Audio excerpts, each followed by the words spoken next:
good morning dear students. So I'd like to welcome all of you to my political science class. Students, before starting the topic, I would like to just recall the previous point. So what happened in our last Zoom session, we have discussed the introduction of the chapter, the one-party dominance, the era of one-party dominance. The introduction part we have completed. We also have completed the objective, isn't it? So today, the first general election in India, the remaining points we are going to discuss into this class.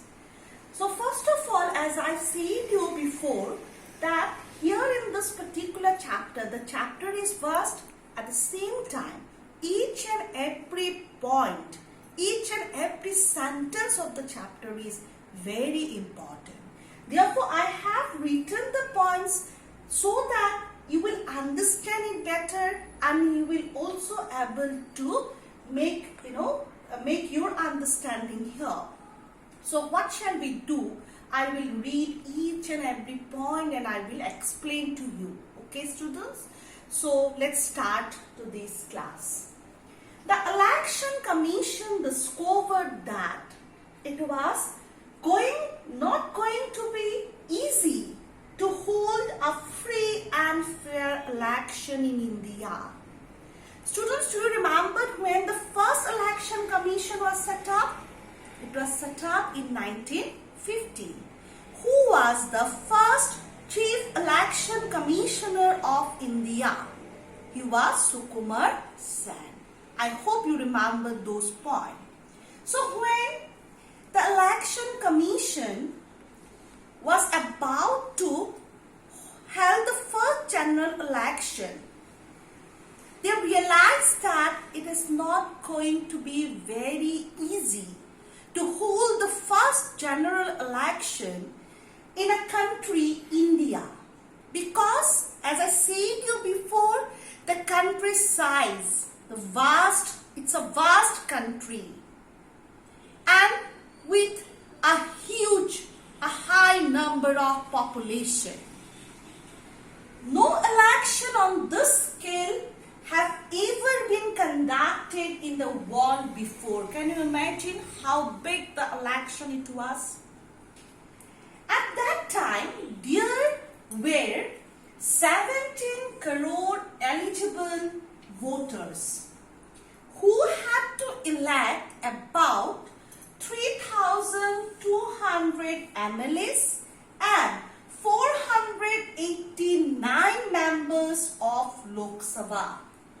So this particular figure we have to remember. Sometimes as a fill in the blanks it can come.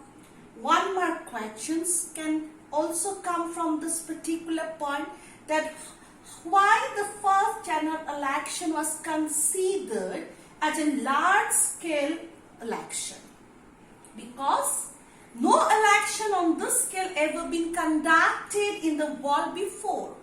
So how big it was at the time? There were 17 crore eligible voters, 17 crore voters. So it is not a very small figure, okay? And they had to elect about 3,200 MLAs and 489 members of Lok Sabha. Therefore, the Election Commission trained over 3 lakhs officers and polling staff to conduct the election. So that was the first election in India. People, they did not have any idea how to conduct the election, what to be done. So the Election Commission had to train over 3 lakhs officers to conduct the election first. Okay. The first general election was also the first big test of democracy in a poor and illiterate country like India. So after independence, for the first time India was going to conduct the first general election, and it was a big test. It was a big experience. It was a big test for India to conduct the first general election, that is also in a country which is poor and illiterate. Till then, democracy or democratic election was conducted only in the prosperous countries like Europe and North America.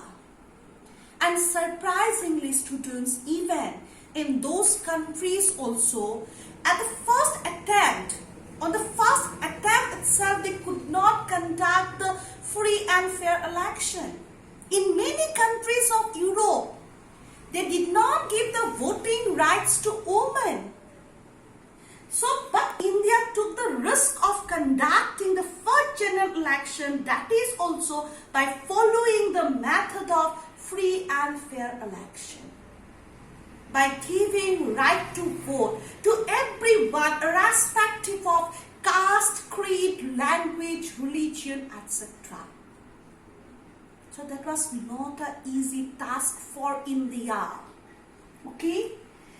It was very bold and risky to conduct the first general election, and therefore an editor, he called the first general election as the biggest gamble in history, because it was so difficult. It was so difficult for the election commission to conduct the first general election. So today what we have learned, students, we learned that it was not easy to conduct the first general election. India adopted the free and fair election in the promise to conduct the free and fair election. During that time, India's condition was India was a poor country, illiterate country, and population was very high. People never had any experience of conducting or participating in the election. Yes, so it was very difficult. So I request all of you to note down these points in your classwork copy. At the same time, read it, students, again and again to understand it. And I will meet you in my next June session on Tuesday. Thank you, students. Thank you.